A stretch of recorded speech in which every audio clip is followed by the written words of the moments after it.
Hey, welcome back, everybody. Here we are in season 4. This is episode 6, which will air on April 12th today. Hi, Penny. Hi, Kelly. How are you? You got your hair cut, I, I've noticed. I did. We'll just move along. But I remember, we were having a conversation off the air about how fortunate we are and Mhm. have been in our careers because we get asked to go to a lot of conferences Mhm. that we are actually in a very privileged place of getting to see a lot of other people present. And Yeah. when you see a great presentation, man, it resonates. But sometimes I see a presentation where it might be somebody who's newer or somebody who hasn't been out there, and I think, you might want to think about X, Y, or Z. And, I think both of us have been asked by up and coming teachers, I'd like to be a presenter. What could you share some thinking about that? And so we thought that might be an interesting topic for those of you who are listening who either already present to your peers or are thinking of moving in that direction. Yeah. And I think as we both have talked about before, we both got our starts presenting at conferences by applying to be a presenter. And I can remember the very first one I did at New Hampshire Council of Teachers of English. And that was, after doing little ones for faculty and stuff. When you're just with your colleagues, it's so different. But I was going to present at this New Hampshire Council, and there were probably 6 or 8 people in the room at the most that came to see me. I mean, I was nobody, but I wanted to talk about what I was doing in my classroom. And I think back to what was on my overheads because it was overhead projectors, right? And I'm Yeah. so embarrassed, like, at things that were important for me, but not for an audience. I just think there's stuff we don't think about. And so I have a couple people that I'm working with right now who are trying to put presentations together, super smart people who are doing amazing things. But this work is a little different than teaching kids. Yeah, when you say that, you've given me a little PTSD because the very first time I ever presented was within my own district, Anaheim Union High School District. And it was one of those days where all the English teachers in the entire district met on a PD day at one site. And there were 5 or 6 breakout sessions. And my district, that's about 200 English teachers. And I was talked into presenting by an assistant principal who was a supporter of mine. And I was like, oh, I don't think I'm ready. She goes, no, you can do it. You can do it. And so I said, okay. And so I put together this presentation, which I don't really remember. But when I showed up, I had 2 people, 2. And one of them was the woman who talked me into doing it. And Oh, so, yeah. And I just want to say, when I look back then to where we are now, we always have presentations we're not completely happy with, but we talk about some of the things that we notice or some of the suggestions we give. It's because, and I know you agree with me, we have made every one of these mistakes, if you want to call them mistakes. worse. Uh, I've yeah, got right. worse things. Yes. But No, I I think can remember like the very first influence for me in presenting was a woman named Mary Kay Healy, who was in the original writing project in the Bay Area. She was an original teacher leader. And her first piece of advice, which I've always remembered, and frankly, I may have backslid a little bit on, was always dress nicer than your audience. Mm. I think that's great. And especially in a time when I guess I would say the lack of professionalism that is put on our profession by all these people outside of it, that teachers are just this and teachers aren't, anybody can be a teacher. And there's some sense of when I'm standing in an airport in heels and a suit and somebody says, oh, what do you do? And I say, oh, I'm a teacher. There's just something about that. I think it matters that we dress professionally. And I guess here's a Can I, little can I just jump in? Can I just jump in and say, absolutely. And I think that's true in the classroom uh-huh, as well, especially definitely. both of us had a student clientele for years who had no models of professional dress at home. Right. And I don't know, like days that I was super tired, I would dress nicer. I make sure I had a tie on that day because I don't know, it's kind of just picked me up like the way you're Yeah, talking about. that's interesting. I was also thinking like we could do this back and forth. Like here's a thing that I saw once with somebody presenting that was just a miss, right? It was a presentation that obviously the person had been doing for about 15 years. And on each of the slides, it had the date, the original date that it was done. And the thing you don't notice as a presenter is that the audience is staring at your slides. And if you are talking about one of them for 3 or 4 minutes, not only are they getting bored because of we're such an image conscious people, but things like that, they're not going to miss. And there's something about that that feels It like just telegraphs laziness. It telegraphs like you haven't been in a classroom in a long time. oh man, your kids would call you out in a second. That's actually really true. My kids would be like, what is that? Right. That reminds me of my number one pet peeve, and I've seen it from both novice presenters and from very well-known experienced presenters, is this idea of slides that are way, way, way too busy. Right? Like you're looking at something that has 300 words on it. And that's not to say that you and I don't have busy slides. Let me share my screen here for a minute. So for example, this is something that you and I have talked about everywhere, right? Yeah. That these are the 5 everyday practices that we believe are foundational to good ELA instruction, right? Read, write, study, create, and share. But you or me would never put the slide up like that. Instead, if it's a busy slide, we reveal it a piece at a time so that it does not overwhelm the person who's trying to make sense of the slide. And then we might even, while they're trying to process that slide, which if you're not watching and only listening, I'm showing it right now, that we might even show it like in our classroom and talk about it a little bit before we come back to the actual slide itself. But I just know, and I attended a couple of recent sessions where I just feel bombarded by the slide. And then if we're going to spin off of the slide, then we might highlight, okay, this is the part that we're going to talk about next. So for me, that one's a pretty big one. Yeah, it's funny because when you said you put that slide up, and I'm like, I put that slide up all the time. But I do often highlight, I'm just talking about this right now.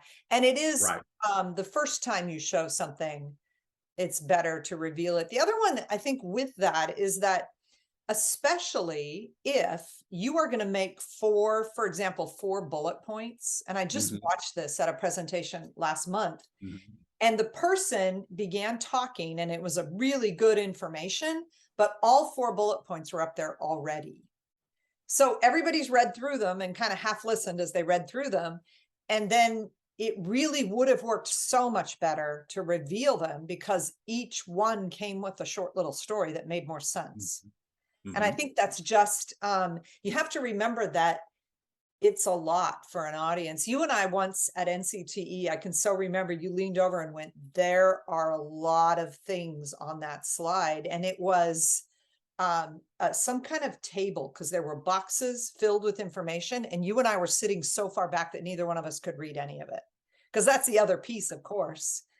Well, that is the piece is it readable? And sometimes I would say that's where the presenter fell short. And sometimes I would say that's where the organizer fell short, because sometimes presenters are put in rooms that the screen is too small, or you're put in a library and there's posts in the way, or, like I just presented maybe 3 or 4 weeks ago at a pretty major conference, and it was a very long room. And the screen was way down, and I had to walk down to the other end of the room and before people came in and put my slide up there. Can this be read all the way back here? And the answer was no. And so this gets to another issue, is that if you have a good AV setup, one of my bugaboos is a slide that's not that busy, but somebody feels compelled to read it to me when I can just read it myself. But in that case, because those people were so far back in the room, I had to read the slides to them because the room was set up in a way that, and the screen was so small that there's no way they could read them. Yeah, it's But funny the big that you idea say here that. is, I'm very careful of when I read slides to people and Right. when I don't. Well, I was going to say, because do you remember Kiawah Island, South Carolina? Like, gorgeous conference. Love this conference. I was doing a keynote and Katie Wood-Ray was in the audience because she was our editor for 180 days. And she said to me, the first thing she said to me at the end of my keynote was, you know what I loved most is that every time you had a quote up there, you didn't read it to us, you talked about it within the context of what you were doing. And I was like, such a small little thing, but boy, she was so good. So I wanted to actually flip this Now, from, let me say this real quick before okay, you pivot, because that reminds me of something you taught me. And that is, like, when you go to break, you put up a quote. Or yes, when you come out of break, you have a quote. And it's just a nice way for people to, okay, now they're on break for 10 minutes. While they're gone, you put up a new quote, yeah. right? And then they come back and it just kind of eases them into what we had been talking about 15 minutes ago. Yeah, it's a good one. I think what I wanted to pivot to was that there are particular things both of us do when we get ready to present, like how we create a presentation. And the Mm. reason that I wanted to flip to that is that if you're invited to do something, what is it that you and I do that helps us create that thing? And so I want to start with one thing that I do is I always am thinking big picture. And some of the first slides that I put in a deck are, I'm going to try to make these 3 points or these 4 points. So let's say I have a 50-minute keynote. I'm not going to try to say more than maybe 4 really important things. And they could be tied around other things. So I'll give you an example. I break that entirely with the thing I call my Hamilton keynote, the literacy lessons I learned from I Hamilton, love that keynote. I love because that I keynote. do 10 things I learned, but they could be grouped into 3 central things, right? So it's that, but I always think first, what do I have to say? And the other thing I have to do for myself, because I'm bad at this, is I put in slides that say turn and talk. And I have them in there more than I think I need them, because the thing that, and I know you're bad at this too, we start talking and we're looking at our watches and we're going, and I'm like, they need time to process. Teachers need time to process. And all of us have been there when somebody talks for 45 minutes and you're just like, I want to talk about this. And you know who was really good at that? Katie Wood-Ray. She would say, just turn and tell somebody what's in your head right now.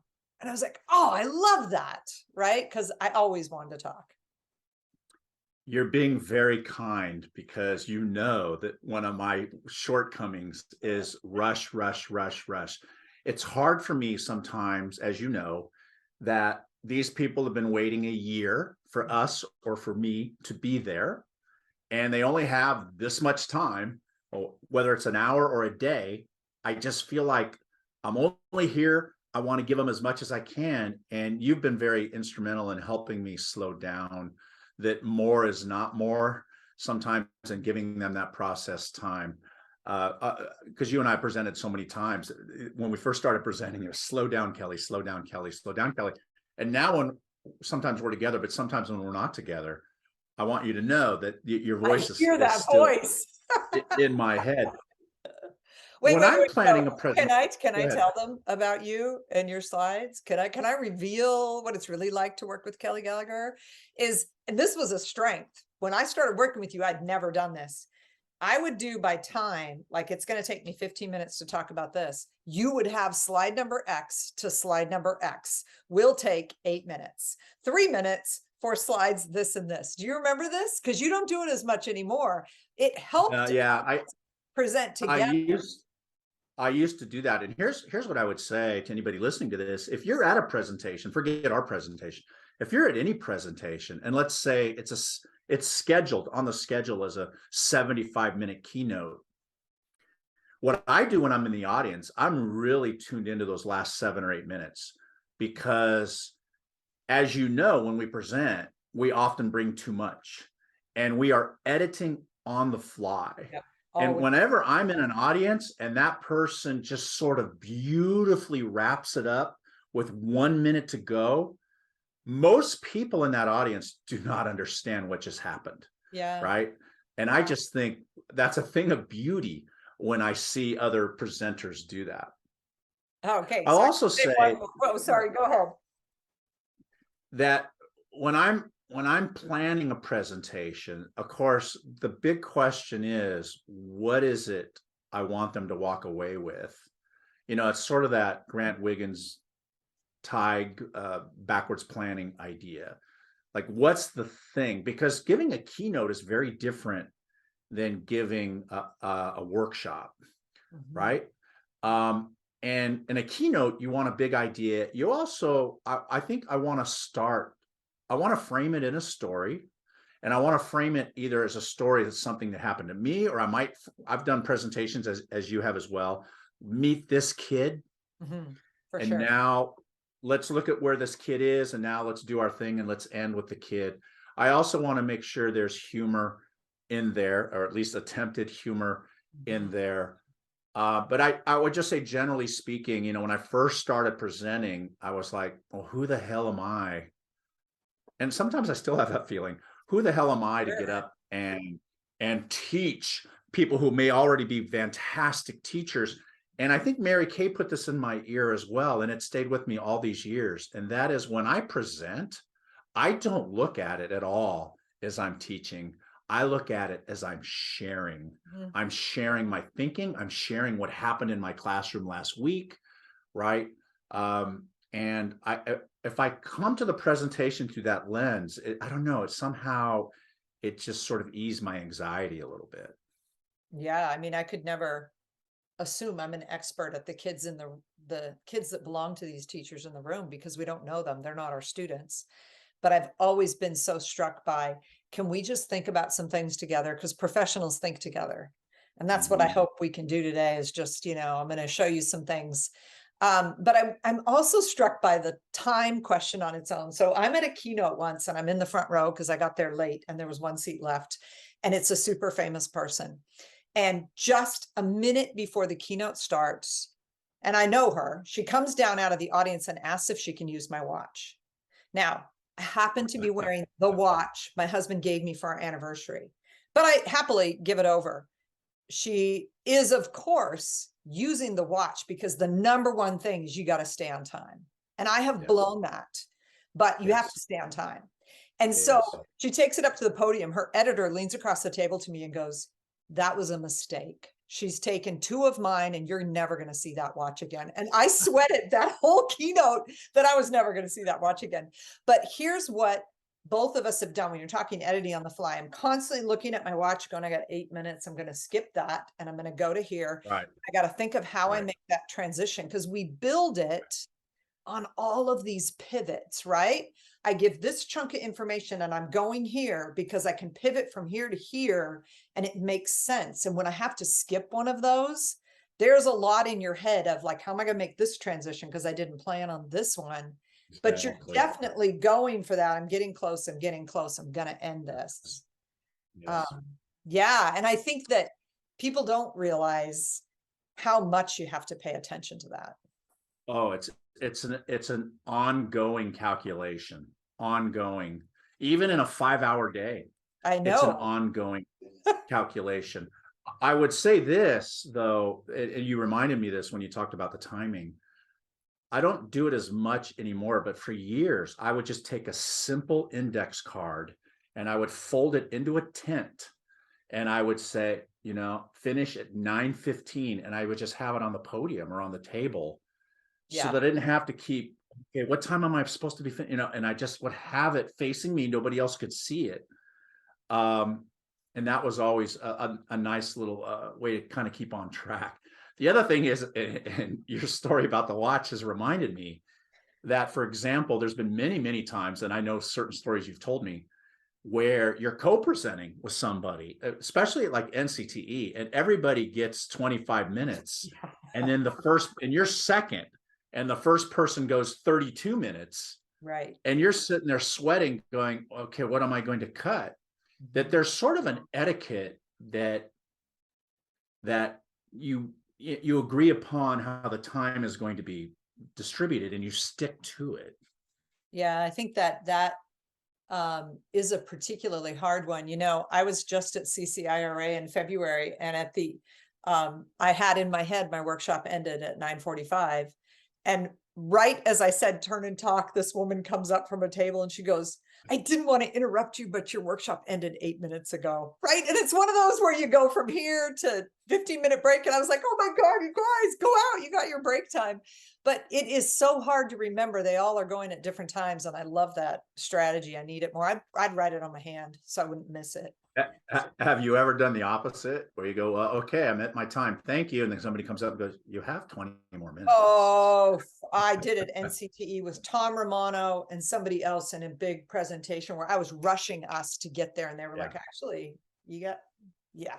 The other thing I would say is you got to have a backup plan, at least in your head, if the technology goes south, Mhm. right? And so I don't know, you probably remember this, Penny. We were in Texas somewhere and you were in a breakout room. I was in a different breakout room, and my technology was never solved.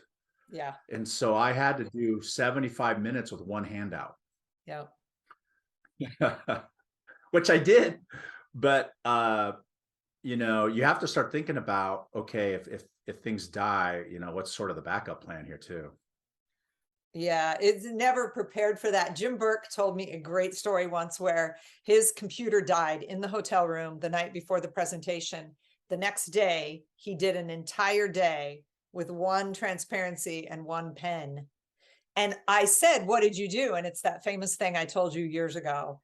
You were like, "What do I say that's new? What did you do in your classroom last week?" And that's what he did Mhm, for an entire day. And this is why I did this, and this is how mhm. it fits with this. And um, I think, As it's you been a as you know, as you know, I had a similar day because I lost my laptop in O'Hare Mm, on my way to Binghamton, New York. And I didn't realize until the morning of the presentation when I reached in my bag and my computer was not there. And I'm on in 90 minutes for a whole that day of couldn't 200 happen people. now because, well, I don't know about you, but I have all my stuff in Yeah. iCloud. So I would not, that Right. would never happen now. But I think that the technology piece is real because you can have speakers that fail. You can have nobody ordered speakers for your room. You can, I mean, it's just good to remember all this. It feels like we could probably talk about this for hours, but we've worn out our welcome with listeners maybe. So just great stories. And I want to say to all teachers, you do have something to say. And I hope more people will step up and begin to say, this is what I do and this is why I do it in my classroom. I get super excited, even at the district level or the school level, when a young teacher says, okay, I'm going to do it. Because Yeah, as you know, presenting to your own people is the hardest of all. for sure. At any time I'm at any conference and I see a young teacher taking that leap, I have deep appreciation for Yeah, that. absolutely. So let's finish by saying that our next two uh, recordings we won't tip our cards, but I'm looking forward to, and I haven't looked past this week. I'm looking forward to a lot of other stuff as well. But Yeah. the next two are going to be great. Yeah. We're interviewing two different people, both educators that we respect immensely. And so when we come back tomorrow, you'll see the first one of those two. It's going to be great. Absolutely. Good to talk with you, Kelly. Bye, All everybody. right. Bye, everybody.